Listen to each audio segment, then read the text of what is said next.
Hello everyone, welcome back to our channel. দেখো, group C group ডিকে target করে আমরা প্র্যাকটিস ক্লাস করব বলেছিলাম এবং আমাদের প্রত্যেক শনিবার এবং রবিবার আমাদের হচ্ছে সাবজেক্ট অনুযায়ী ক্লাস থাকবে ম্যাথের, মানে চ্যাপ্টার ধরে LCM, HCF, percentage, profit loss এইভাবে। কিন্তু আমরা সোম থেকে শুক্রবার পর্যন্ত প্রত্যেক দিন হচ্ছে সকাল 8টাতে 20টা করে প্রশ্ন আমরা হচ্ছে প্র্যাকটিস করব। ঠিক আছে, যেরকম ফরম্যাট আছে আমাদের পরীক্ষার যে সিলেবাস দেওয়া আছে সেই অনুযায়ী হচ্ছে আমরা প্র্যাকটিস করব। কিন্তু তার আগে ভাই প্রত্যেককেই বলতে চাই, শুধুমাত্র এই কটা কোশ্চেনের উপর ভর করে বা নির্ভর করে কখনোই প্রিপারেশান নেবে না। একদম ফাউন্ডেশনটাকে ভালো করে রেডি করো। আমি চেষ্টা করছি যেটা সিলেবাসে দেওয়া আছে সেটা থেকে যত ধরনের টাইপ প্রশ্ন হয় সেটা তোমাকে আমি করাবো। কিন্তু তুমি দেখো, ডেসক্রিপশানের লিঙ্ক আছে, ওখানে পুরো চ্যাপ্টারগুলো খুব ভালো করে করানো আছে। ঠিক আছে, সেগুলো থেকে তুমি কিন্তু অবশ্যই করবে। এবং তোমাদের আমি অ্যাপে এইখানটাতে স্টেট গভর্নমেন্ট এক্সাম এই অপশানটাতে তোমাদের একটা কোর্স বানিয়ে দিয়েছি ফ্রি অফ কস্ট। ওখানে হচ্ছে দেখো, ম্যাথের হচ্ছে পরপর কোনটুকু পড়তে হবে সেটুকু কিন্তু আমরা ইউটিউবের লিঙ্কটা ওখানে দিয়ে দিয়েছি। তুমি সেইটাকে আগে ভাই কমপ্লিট করে নেবে। ঠিক আছে, চলো শুরু করা যাক। দেখো, এই ক্লাসের পিডিএফগুলো তুমি আমাদের টেলিগ্রামে এখানে পেয়ে যাবে। ওকে, এবং তোমরা যারা হচ্ছে জেনারেল অ্যাওয়ারনেসের যে 20 নাম্বার আছে এবং সেখানে যে এক্সট্রা কিছু সিলেবাসে চেঞ্জ করেছে, যেমন national educational policy, gender awareness, elementary knowledge about the traditional and contemporary popular culture, basic computer, এই যে টপিকগুলো আছে এই টপিকগুলোকে ভাই আমরা একটা পিডিএফ কম্পাইলেশন বানিয়ে এই ফ্রি টেস্ট পিডিএফ অপশানে দিয়েছি। এবং তুমি কি করবে, ওইটাকে পড়বে, পড়ে মক টেস্টের মতো করে এই কোর্সের মধ্যে চলে গেলে টেস্ট বানানো আছে, ওখানে গিয়ে তুমি এইখানে যেটা পড়বে সেটাকে তুমি ওখানে গিয়ে মক টেস্ট দিতে পারবে। ঠিক আছে ভাই, চলো শুরু করি এবং ক্লাসের শেষে মক টেস্ট আমরা যে অ্যারেঞ্জ করেছি সেগুলো নিয়ে আলোচনা করব। চলো শুরু করা যাক। দেখো, ফার্স্ট কোশ্চেন হচ্ছে টাইম অ্যান্ড ওয়ার্ক থেকে। কি বলেছে?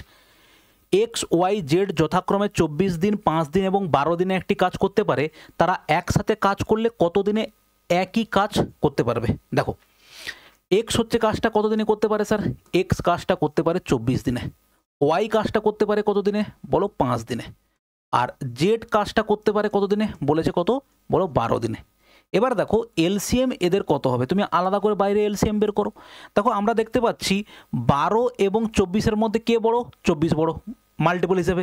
তার মানে এর মধ্যে 24-এর মধ্যে 5 ফ্যাক্টরটা নেই, তাহলে 5 একে গুণ করে দিলেই আমরা এলসিএম পেয়ে যাব। দেখো 5 গুণ করলে কত হবে? 120 হবে। তাহলে এবারে খেয়াল করো যে এক্স একদিনে দেখো 24, 5-এ 120, 5 ইউনিট কাজ করে। ওয়াই একদিনে দেখো 24 ইউনিট কাজ করে। আর জেড একদিনে দেখো কত? 10 ইউনিট কাজ করে। তাহলে ওরা একদিনে টোটাল কত ইউনিট কাজ করে? দেখো 10, 24, 34 আর 5-এ হচ্ছে 39 ইউনিট ওরা হচ্ছে কাজ করে। ঠিক আছে, একদিনে।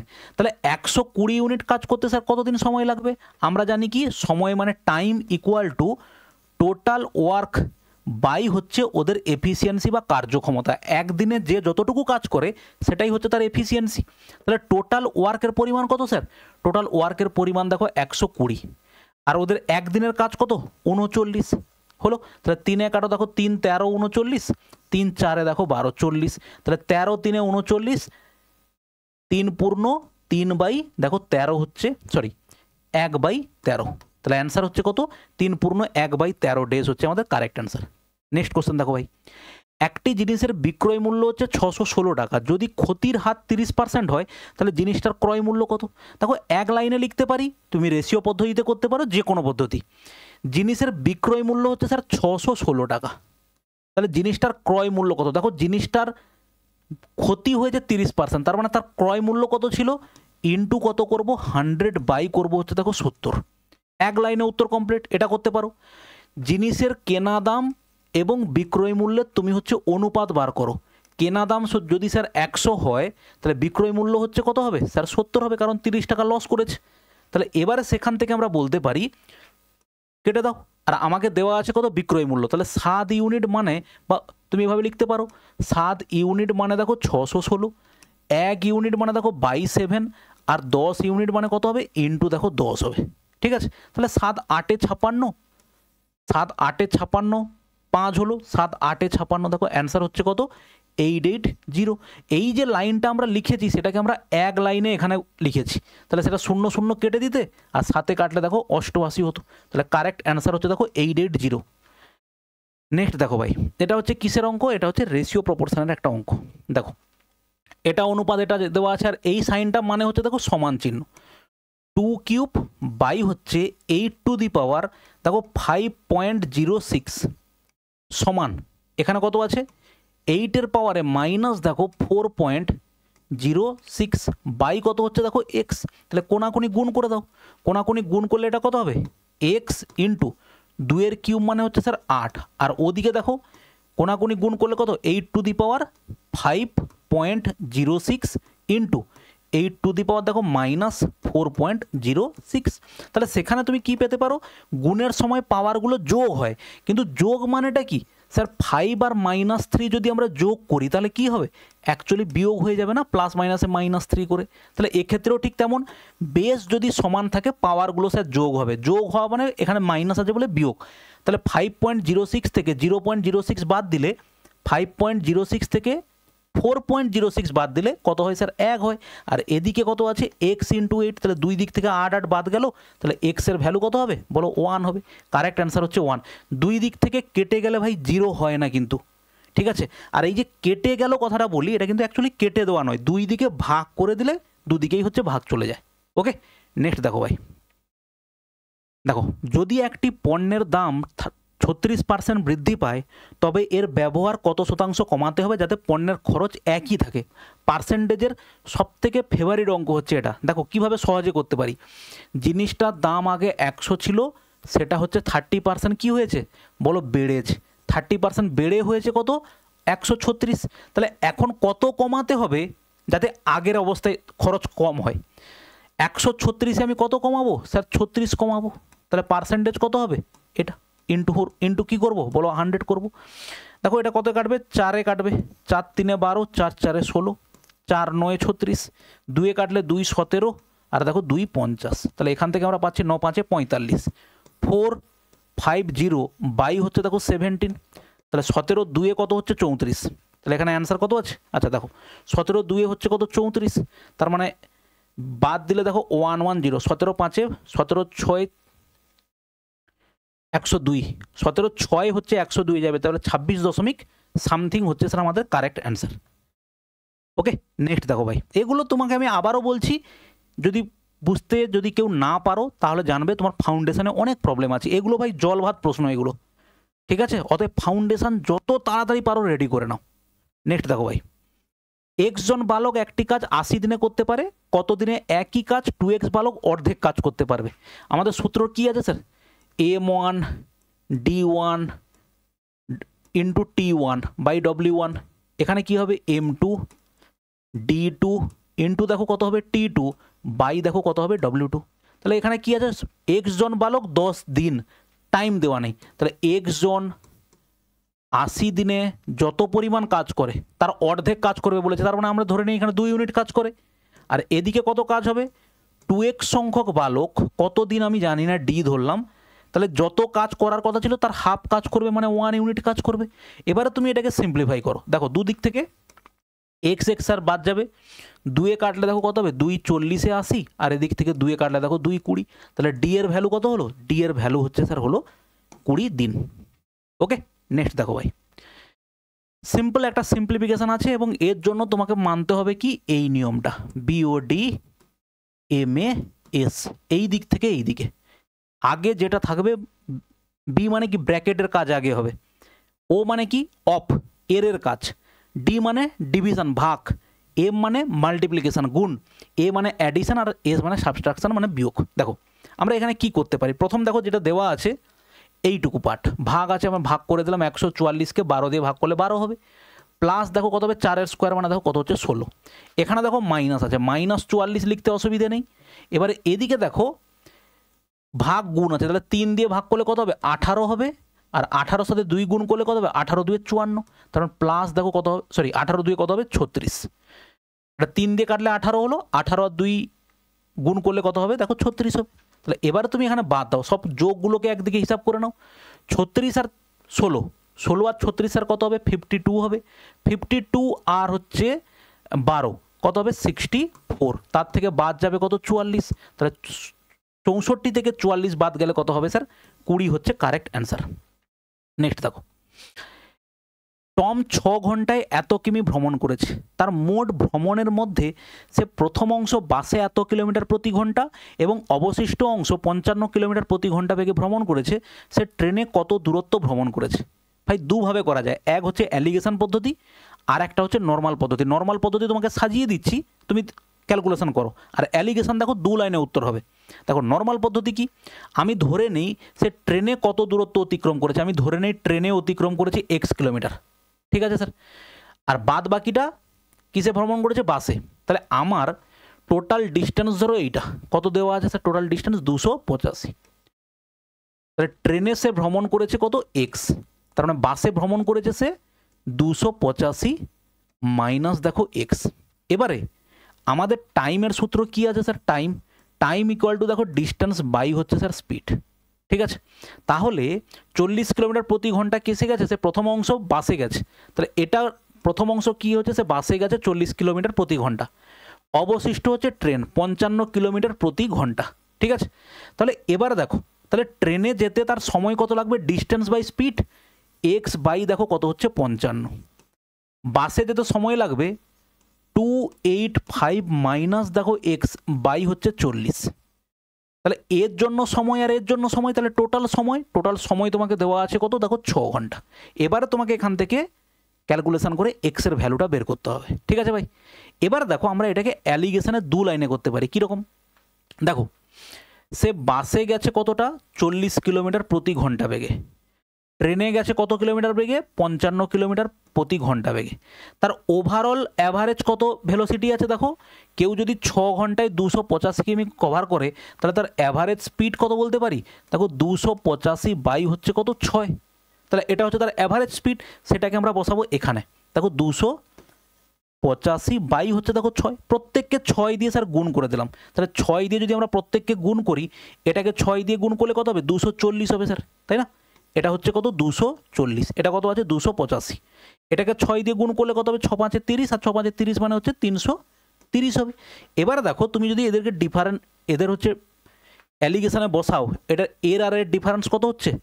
দেখো 5 হবে, আর 8 4 12 হবে 45। আর এখানেও দেখো এর থেকে এর বাদ দিলে কত হবে? 45 হবে। তাহলে এই যে অনুপাতটা আমরা পাচ্ছি 1:1, এটা স্যার কিসের অনুপাত হয় জানো তো?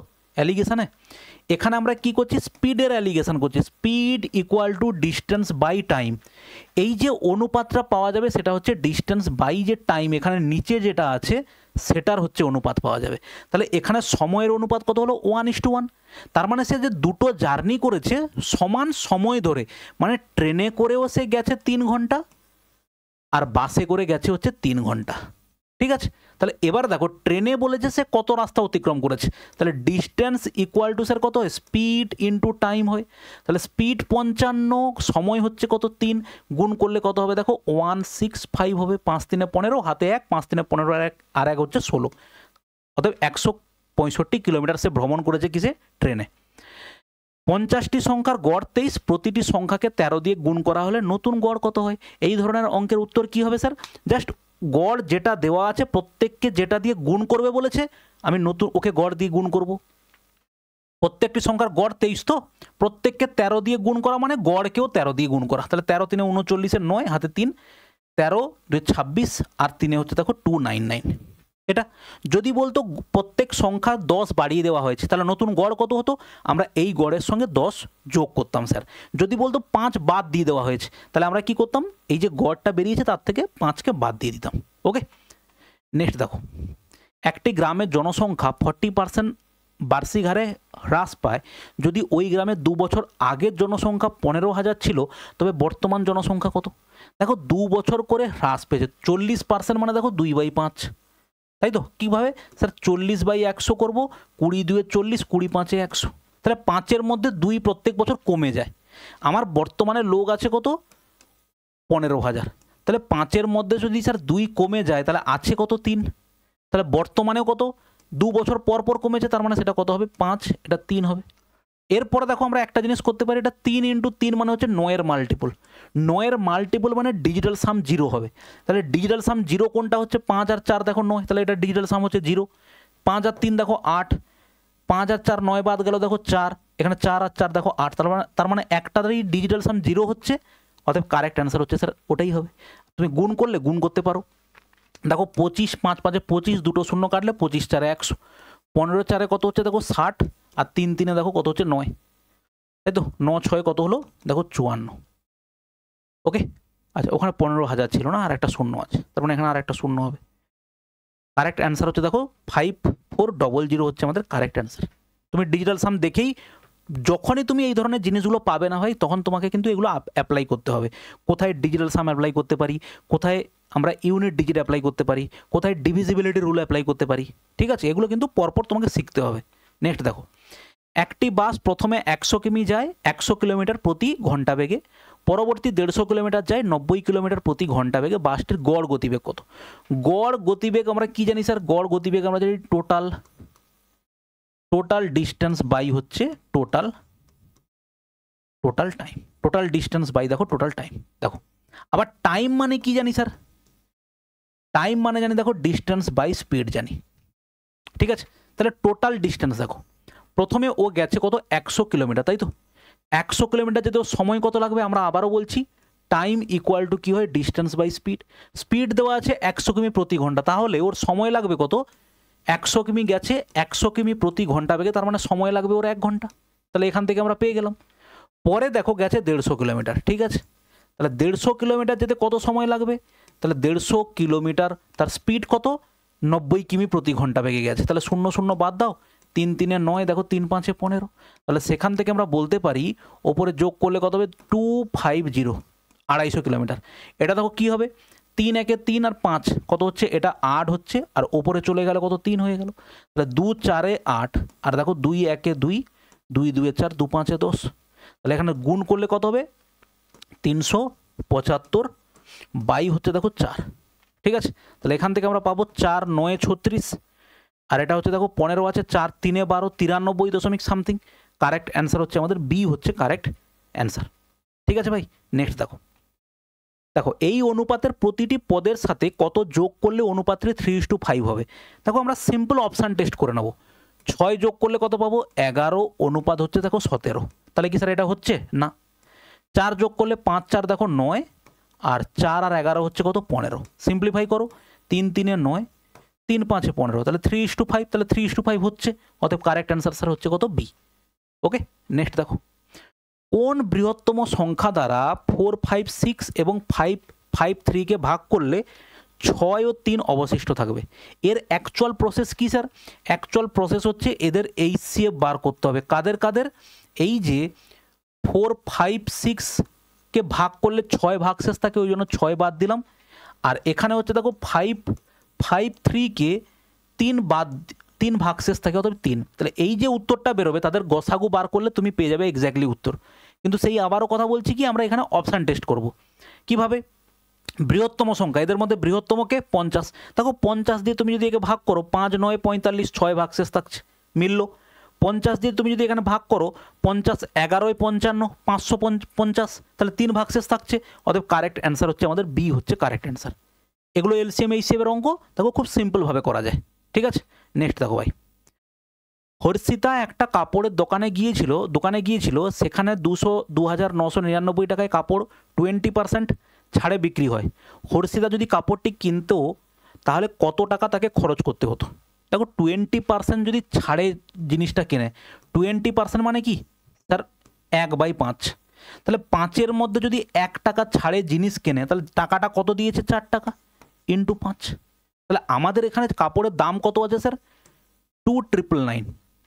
দাম কত হবে? 5 টাকার মধ্যে সে 1 টাকা যদি ছাড় দিয়ে দেয়, তাহলে বর্তমানে সে 4 ইউনিট দিচ্ছে, তাহলে এটাই হচ্ছে এবার আমাদের অ্যান্সার, তাই তো।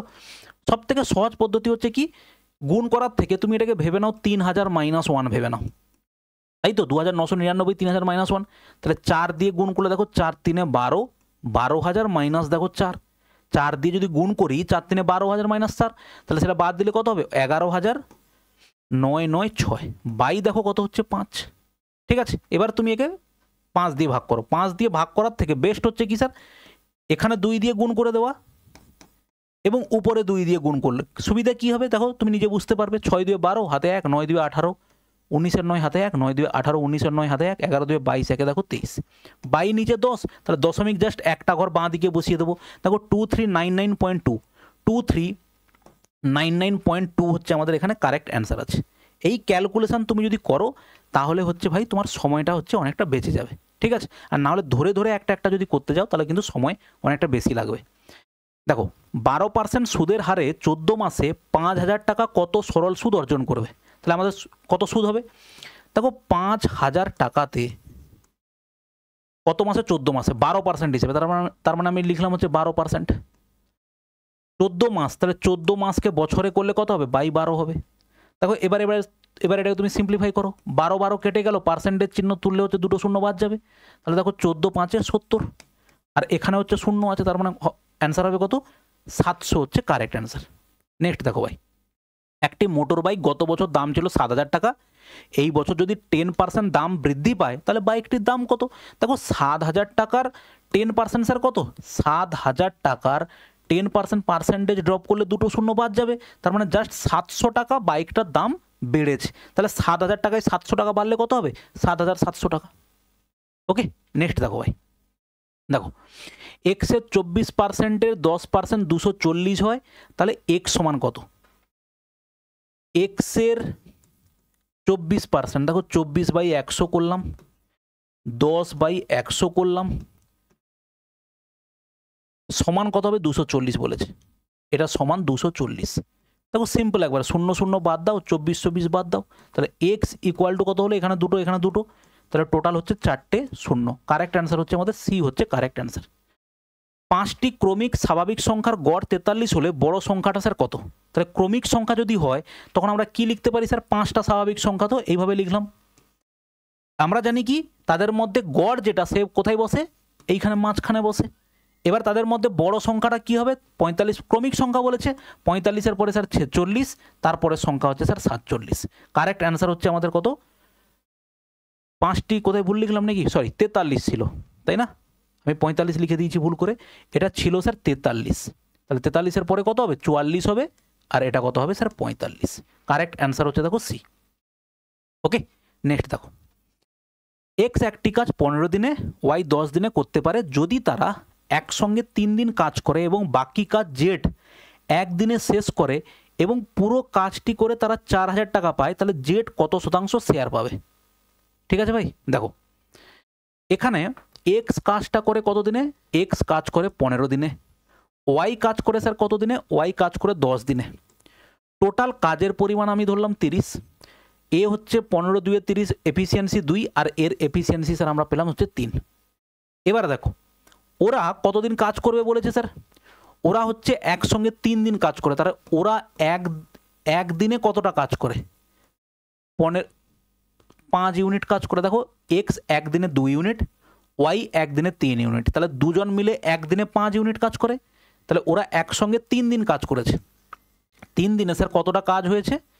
15 ইউনিট কাজ হয়েছে। আর বাকি কাজটা কে করতে এসেছে? তাহলে 15 ইউনিট যদি কাজ হয়, রিমেনিং কাজটা স্যার কত? রিমেনিং কাজটা হচ্ছে 15 ইউনিট রিমেনিং কাজ। তাহলে এই 15 ইউনিট যে রিমেনিং কাজটা সেটা করেছে কে? জেড, এবং সে করেছে কত দিনে? সে করেছে স্যার একদিনে। তাহলে জেডের এফিসিয়েন্সি স্যার এটাই। তাহলে জেড একদিন কাজ করে আর ওরা প্রত্যেকে হচ্ছে 3 দিন করে কাজ করে। তাহলে তুমি ভালো করে ভাবো, যে যতটুকু এফিসিয়েন্সি দিয়ে কাজ করেছে সে তত টাকাই পাবে। আমি যদি বলি আজকের একটা কাজ আমি 3টে চেয়ার বানিয়েছি, তুমি হচ্ছে 2টো চেয়ার বানিয়েছো, আর আমাদের আর একটা বন্ধু হচ্ছে সে 5টা চেয়ার বানিয়েছে একদিনে, তাহলে আমাদের জন্য যদি বরাদ্দ 100 টাকা থাকে তাহলে আমরা সেইভাবেই টাকাটা পাবো না? আমি 3টা চেয়ার বানিয়েছি, 3টে চেয়ারের মতো টাকা পাবো, তুমি 2টো চেয়ার বানিয়েছো, 2টো চেয়ারের মতো টাকা পাবে, ও 5টা চেয়ার বানিয়েছে, 5টা চেয়ারের মতো টাকা পাবে। তাহলে সেই হিসাবে বলতে গেলে জেড দেখো একদিনে হচ্ছে 15 ইউনিট কাজ করে, আর এরা দেখো টোটাল কত কাজ করেছে? এরা 3 দিন কাজ করেছে। একদিনে 2 ইউনিট কাজ করলে 3 দিনে হচ্ছে দেখো 6 ইউনিট কাজ করে। এ একদিনে 3 ইউনিট কাজ করলে 3 দিনে কত ইউনিট কাজ করবে স্যার? 9 ইউনিট কাজ করবে। তাহলে এটাই হচ্ছে এদের কাজের পরিমাণ। তাহলে সেখান থেকে জেড কত টাকা পাবে? জেড হচ্ছে 15 ইউনিট টাকা পাবে। টোটাল কতর মধ্যে? দেখো 9 6 15 15 30-এর মধ্যে। আর টাকার পরিমাণ কত দেওয়া আছে স্যার? 4,000 টাকা। কাটাকাটি করলে দেখো 15 2 30, 2 কাটলে দেখো 2,000, অতএব সেখান থেকে আমি বলতে পারি জেড কত টাকা পাবে, জেড পাবে হচ্ছে স্যার 2000 টাকা। ঠিক আছে, নেক্সট দেখো, দুই প্রার্থীর মধ্যে একটি নির্বাচন অনুষ্ঠিত হয়, বিজয়ী প্রার্থী বৈধ প্রার্থীর 54% পেয়ে 88 ভোটের ব্যবধানে জয়ী হন।